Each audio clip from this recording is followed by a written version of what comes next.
Invertebrates by Gavin Kim.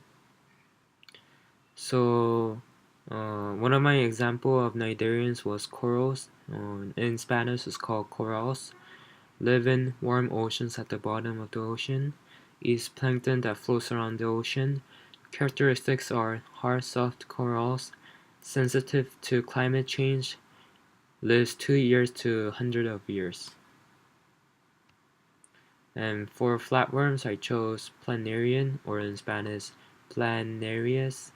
Live in common in many parts of the world. Live in ponds, rivers, and plants. Sucks sea shrimp, calm shrimp, water fleas, and dead animals. Characteristics are they can regenerate many parts of their body, very sensitive to water pollution, and usually 3 to 15 millimeters long.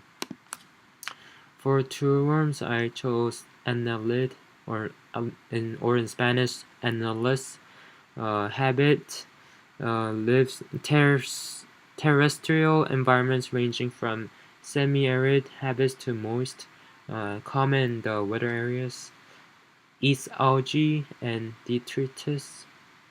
And characteristics are no obvious head end and no appendage. And for mollusk, I chose octopus, or in Spanish, polypus. Habit live in deep oceans near warm waters in Pacific. Eats crab, crayfish, small fish, and snails. Characteristics are they are very intelligent, short lifespan, 3 hearts, 8 arms, produce blackish ink. For echinoderms, I chose crown of thorns starfish, or in Spanish, A. plancy. Habit lives in tropical and subtropical latitudes in Red Sea and East African coasts across the Pacific. Eats clams, oysters, plankton, decomposed animal, and plant. Characteristics are individual consume up to 6 square meters of living coral, very flexible body, and they can climb up the corals. For Arthropus, I chose B, or in Spanish, A. mellifera, and they live in hives, holes in ground, and doesn't live in the cold climates.